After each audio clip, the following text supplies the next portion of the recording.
اس وقت جو جنگ ہمارے اوپر مسلط کی گئی ہے، جس نے ہماری تہذیب کو بھی متاثر کیا ہے اور ہمارے عقائد نظریات کے اندر بھی تشکیک پیدا کر دی ہے۔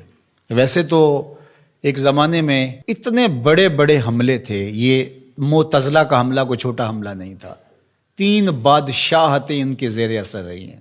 آپ نے یہ کہانیاں پڑھی ہوئی ہیں کہ امام اعظم ابو حنیفہ کی وفات جیل میں ہوئی تھی۔ آپ نے یہ سنا ہے کہ امام احمد بن حنبل کے بدن پر 1 انچ جگہ بھی ایسی نہیں تھی جہاں کوڑے کا نشان موجود نہیں تھا۔ لیکن آج معتزلہ کے نام سے کوئی گروہ، کوئی فرقہ دنیا پہ دکھائی دیتا ہے، انہوں نے اس کا ناطقہ بند کر دیا۔ دلیل سے، عملی قیام سے، جد و جہد سے۔ مرجیہ تھے، لا ادریہ تھے، اندیہ تھے۔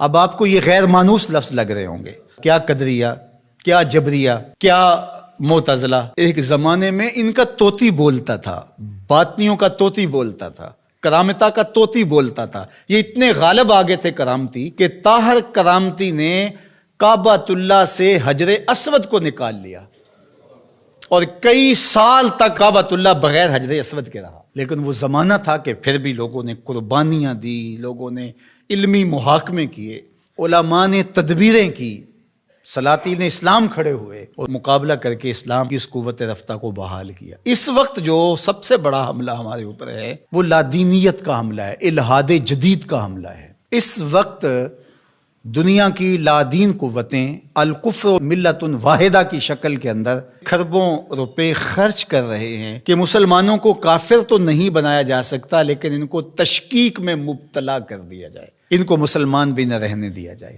تشتت اور افتراق پیدا کر دیا جائے، فرقہ واریت کے بیج ان کے اندر بوئے جائیں، یہ باہم دست و گریبان ہو جائے، جغرافیائی تقسیمات پر ان کا یقین ایمان کی حد تک چلا جائے۔ عجم اور عرب کی لڑائی پر 2 ممالک کو آپس میں کھڑا کر دیا گیا، اور یہ جتنے فسادات مشرق وسطیٰ میں ہوئے ہیں، مسلم کش ہو گیا، ایک دوسرے کو مارنے لگے، لسانی بنیادوں پر، فرقہ وارانہ بنیادوں پر، قتل عام ہوا، مسلمان کا خون پانی سے بھی سستا ہو کر کے بہا، اور جنگیں جو بھی لڑی جاتی ہیں مفاد کی عالمی طاقتیں اسی خطے میں لڑتی ہیں۔ یورپ میں کوئی جنگ نہیں لڑی جا رہی، عالمی طاقتوں کا بازیچہ بن کے ہم رہ گئے ہیں۔ ہم کب شعور کی آنکھ کھولیں گے؟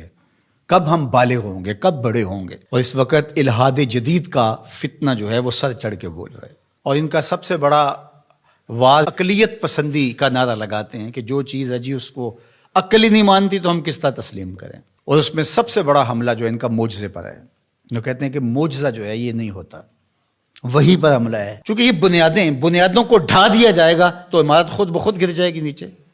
جب وہی کو کمزور کر دے، اس تصور کو دھندلا کر دیا جائے گا، تو کہتے ہیں وہی ممکن نہیں ہے، کہ یہ خلاف عقل ہے۔ دنیا کی کتنی چیزیں ہیں جو انسانی عقل میں ابھی تک نہیں آئیں۔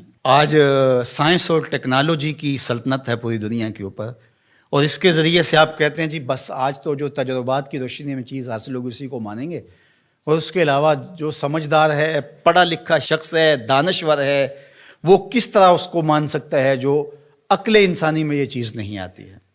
جبکہ یہ خود ہی مانتے ہیں کہ انسانی عقل ابھی تک 5% یا 6% استعمال ہوئی ہے، باقی 94-95% انسانی عقل سے بھی اتنا کام نہیں لیا گیا، ابھی سپیر پڑی ہوئی ہے۔ اور وہ دعویٰ کر رہا ہے پیغمبروں پر ہونے والی وحی پر اور وہ معجزات پر۔ اللہ اکبر! جبکہ بہت ساری ایسی چیزیں ہیں جو معجزات کی دنیا کی مسلمہ ہیں اور انسانی تاریخ اس کا انکار نہیں کرتی، جس میں حضرت عیسیٰ علیہ السلام کی بغیر باپ کے ولادت ہے، اور آج دنیا کے لوگ اس بات کو مانتے ہیں۔ اب مجھے بتایا جائے کیا عقل انسانی اس کو قبول کرتی ہے؟ لیکن دنیا مان رہی ہے۔ فرعون کی باڈی کے بارے میں سورہ یونس کے اندر اللہ تعالیٰ نے ارشاد فرمایا کہ ہم نے اس کی لاش کو لوگوں کی عبرت کے لیے باقی رکھا ہوا ہے۔ اگر فرعون کی لاش نہ ملتی تو آج یہ لوگ اچھل رہے ہوتے کہ کیسے ہو سکتا ہے، یہ قرآن نے ویسے ہی کہہ دیا۔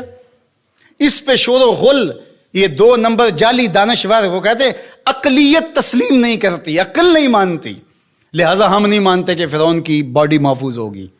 پانی میں کس طرح محفوظ رہ سکتی ہے؟ مچھلیاں نوچ کے کھا گئی ہوں گی اس کو۔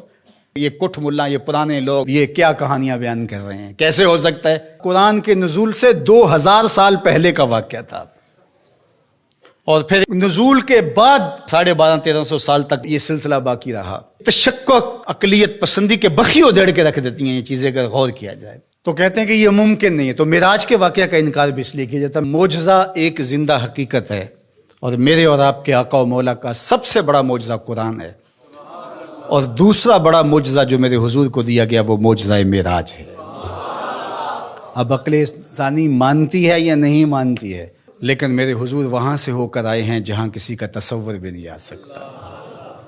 اللہ اکبر. سی معراج راز محبتاں دا نہیں سی کسے دی سمجھ وچ آن والا، سدیا طالب تے گیا مطلوب ہوتے، جبرائیل سی صد لے جان والا، بازے آخ دے بن دروازیاں تو کیویں پہنچیا عرش تے جان والا، ابر عقل نو ایتھے دخل کیے، جانے جان والا یا لے جان والا.